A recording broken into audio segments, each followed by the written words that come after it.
What's up, everybody? So I just recently downloaded and installed Elder Scrolls 1 Arena. Now, this is an old game. This game came out in 1994. That's before I was even born. And so it does not actually run natively on Windows. You need to emulate the game with some sort of DOS emulator. DOS or DOS being the operating system that it was built for. And so I just wanted to make a video to share what I learned about this whole process with you guys. So the outline is going to be, I'm going to show you guys how to do a nice quick installation of the game and the DOSbox emulator. And then we're going to go over some simple ways to make the game a little bit of a smoother experience in terms of graphics. It's not going to be great, but it's going to be better than the defaults. And then we're going to go over how to adjust the control setup. The default control setup is kind of awkward, so let's get right into it. So I would recommend downloading the game through ArenaSetup. ArenaSetup essentially downloads the game from Bethesda and downloads an emulator called DOSbox, and it bakes it all into one, so you don't have to worry about, all the details that there are in mounting drives from the command line in DOSbox. Okay, so you just hit this arenasetup.exe, get that download going. I've already done it, but I'll show you what it looks like. Essentially, you're going to get an install wizard, click next, accept their licensing agreements, pick your language and keyboard configuration, and it is a very small installation, so it's going to go pretty fast, and then you're good to go. And what it'll do is it'll give you a nice icon on the desktop where you can just start running the game. Okay, and we'll get back to these controls in a second, but once everything's installed, we're going to want to look at keep on this ArenaSetup webpage and look at maybe these advanced configurations to get this game to run a little smoother. Okay, so after you've installed it, go find where it installed to. Mine was in my C drive. And inside the Arena folder, you have all these configuration files. Okay, and we're not going to worry about a lot of them. We are only going to worry about how the DOSbox is configured. So that's called dosbox.conf.com. Okay, so we're going to open that file up.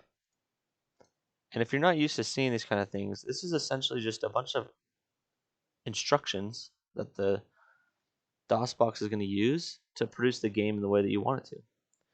So I've already made a lot of these changes, and we're going to point out the ones that I made. So first it says you can change full screen to true or false. So I think it defaults to false. So all that is an instruction to the DOSbox to start it as full screen or start it as windowed. So if you want to play windowed, you want this to be false, but I like full screen, so I'm going to say true. The next one is, and in game you can hit Alt Enter to switch between windowed and full screen. Okay, so the next one is search the line output equals surface. So it doesn't say surface for me because I've already changed it, but output is right below window resolution. And it originally said surface here, but we can get a little bit better graphics out of the game if we change it to DDraw. They also recommend OpenGL or OpenGLNB, but I could not get those to make the game open in full screen. So whenever I tried to open this game in full screen on these two, it would just crash. So I recommend DDraw. Now for the next one, the resolution, that's kind of a personal preference. So I run my monitor at 1080p, and so when I'm in full screen, I want it to be 1920 by 1080, and this is how you can write it. I think it originally says original, but we want to change that. Okay, and whenever I go into Windows, I want it into windowed mode. I want it at 720p. So we've changed full screen, full resolution, window resolution, and output. All right. Next one says scalar. So where's the scalar button? We go down to render. Scalar is under render. And originally it says normal to X here. And they give us all these options. So it's like, well, which one is the best? Luckily, they give us some examples here. And we can look at an example output of these renderings. So this is the original in the top left. And we look at all these and which one would we rather have? So this one's kind of smoothed out. I don't want to lose too much of the feel of the old game. So I went for Super 2X SAI. And I like it. I have gone with HQ3X, but it's a little bit too blocky. And on the screen when you have thousands of pixels, it gets really hard on the eyes. So this one's a little bit smoother. And so I recommend Super 2X SAI for the scaler. Now these don't show up in this page here, but in some of the other research that I've done, down here where it says CPU cycles, it defaults to 20,000. And so this affects your frame rate and how smooth of transitions when you're moving left and right, as well as the speed of the game. So I initially put it to 50,000, but I found that the game was a little bit awkwardly fast. I don't think the game was built to have that kind of a refresh. I don't know if it's like a refresh rate, but I don't think it was built to have that fast cycles to maintain the original feeling of the game.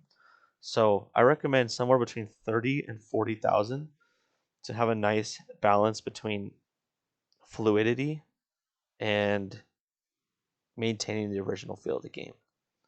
So I'm going with 35,000, and it seems to be working well for me. So all we do is we save this file, exit out, and then we can start our game up. Okay, so I've gone ahead and made a new character for you guys to show you how to change the controls to something a little bit more ideal. So with the original control setup, you can move around by clicking on the screen if you want. That's pretty terrible, right? So we're not used to that. You can also move around on the keyboard, but you have to use the arrow keys.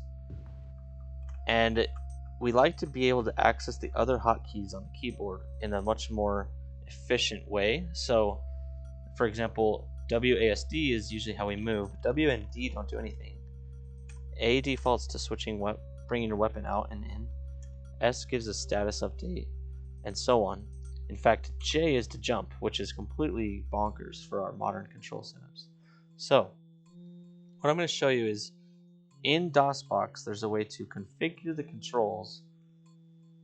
In the game there isn't, so there's not like a game controller configuration menu like a lot of games have nowadays, but in DOSbox we can. So, the way I would recommend doing it is if you hit Control F1 in game, this brings up a nice keyboard layout. And the most important thing about this keyboard layout is that if we click on a specific key, it'll tell us that this key has an event and a binding. So the event is the function in game of what that key does, and the binding is the key that you press to get that event to trigger. So by default, every key's binding is the same as the event. So if I hit A, it's going to do the in-game function that's related to A, which is to take the weapon out. And so what we want to do is we want to identify every key that has a trigger, an event that we're interested in, and then we want to identify the ones we want to change it to. So for example, key up, left, down, and right are movement keys, and we want their bindings to be W, A, S, and D. So to do that, we're going to go through each one and we're going to delete the bindings so that nothing is associated with them, and then we're going to delete the bindings of the ones that we want to switch it to. And now we have WASD unbound and the arrows unbound. And this is where we need to be specific in how we do this. We need the event of the movement to be tied to the key that we want. So key up event, I need to add W binding to it. Same with left, add A, down, add S, and right, add D. Okay? So hang with me here. It's a little bit confusing, or it can be a little bit confusing, but at the very end, I'm going to show you what each key I changed has in terms of its event and its bind. So now we have these WASD that are not bound. Two of them, W and D, don't have a real function in-game, and A does and S does. So A takes out your weapon, and we want to think about what other key would be good for that. So I think F is a great key for that. So I'm going to delete F's bind, and the key A functionality I'm going to add F to it. S brings out the status of your player, and that's pretty important, and we want it quickly accessible, so I'm going to give it to X, which is right there next to it. So delete X's and add X's bind to S. W doesn't do anything, so I'm going to just kind of give the corresponding up key to it. D, I'm going to give the right key. F, I'm going to give the left key. And X, I'm going to give the down key. And the reason we want to fill those empty ones, even though they don't do anything in game, is because at some point we might want to type that letter either in the map or in a save file. And so we do want to be able to type the letter F, and it's just unfortunate that we're going to have to hit the left arrow key. And similarly for X, we're going to have to hit the down arrow key and so on. But the advantage of having these way better controls in game far outweighs that slight awkwardness of having to type a weird key to get a certain letter. So now we have WASD bound to the movement keys, and I can pull out my weapon with F, and I can look at my status with X. The next one we want to look at is J is jump in the game. So I don't like that. I'm going to delete it off of J, and I'm going to end up giving it to space. So delete space is binding. The event J, I need to give the binding of the spacebar. And now we need to think about what do I want to give the binding of J to. And my preference is to give that to journal. So journal is currently on L for log, but I want journal to be J. So I'm going to delete L's and give it the binding of J. And that leaves us with space event getting the binding of L, which really doesn't do anything. And those are all the ones I'd recommend. So just to go through them one by one, what you really need is to have the events and the bindings to line up. So the key W event is given to key up, which is the up arrow. The A event is given to F. The S event is given to X. The D event is given to the right arrow. The X event is given to the down arrow. The F event is given to the left arrow. J event is space. L event is J. Space event is L. Up event is W. Left event is A.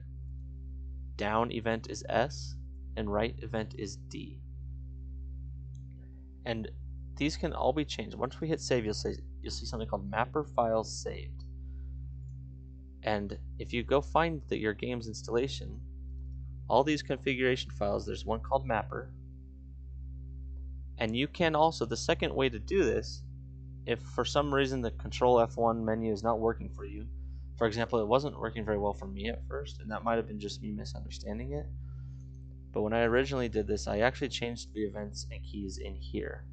So whatever's on the left is the event, and whatever's on the right is the unique key name. So you could go to like key A event and give it the unique value for key F. Since we saved it, this is all actually corresponds to the new controls though. So I do recommend using this setup. It's a little bit more straightforward. So we save it and exit it, go back to the game, and now if I hit W, I should move forward. D moves me right, A moves me left, S moves me backwards. Awesome. So J should bring a journal up. Cool. L should not do anything, and space should jump. If you want to jump forward, you need to hold shift space. Okay. And so you can click all these icons to do those things.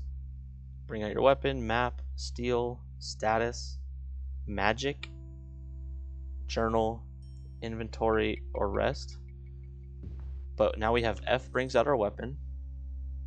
M still brings out the map, which I'm fine with. P still tries to pickpocket, which I'm fine with. Now we have X doing the status, so it's still readily available. C casts a spell, and that's that's like logical. C for cast. Journal is J, okay. Inventory, I don't actually know what the hotkey is for this, but if you click it, it'll show some stuff right here, if you have any, and you can just switch around. So that's not that bad to click. And then camping is R. In addition, you can click on your face over here and you can get some basic character information and your inventory. Now, one thing we did lose the ability to do is, or easily, is to drop with the keys, but there is a button drop here.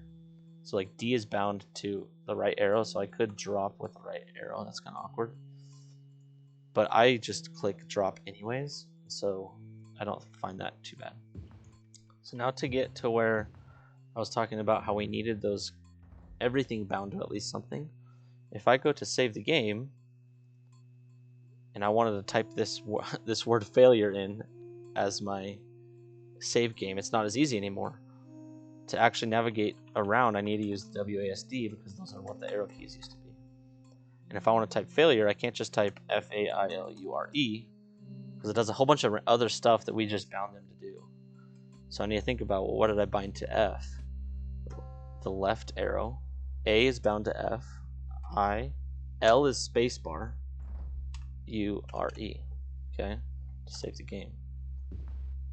All right, but I think, like I said before, the smooth gameplay of being able to control your character like we do in normal games, to some extent, is far outweighs that issue of having to remember a few awkward key settings for when you actually have to type, because you don't actually have to type a lot. All right, and so that's my recommendation on how to get Arena set up with ArenaSetup, and to get the game running smoothly. Like you can tell, moving back and forth is not choppy. If you had the original configurations, it'd be pretty choppy and really slow. So it's a little quicker and a little smoother.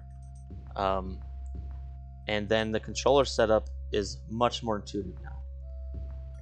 And for you guys' information, I've been streaming on Twitch for a few days now, and I'm going to continue streaming all of the Elder Scrolls games. So we're starting with Arena, and this is in preparation for Elder Scrolls 6 coming out in the relatively near future. So we're chugging through Arena. We're gonna do a similar video and setup for Daggerfall, and then we're gonna hit up Morrowind, Oblivion, and Skyrim. It's gonna be fun. I'm streaming on Twitch at twitch.tv/Mr_Talisman, and I'll put a link to that in the description of the video as well. Give it a like and subscribe on both Twitch and YouTube if you like the content, and hopefully this helped you. I know I couldn't find this information anywhere when I first downloaded Arena, so hopefully this helps you and lets you enjoy this classic game going forward. Thanks, guys. Have a great day.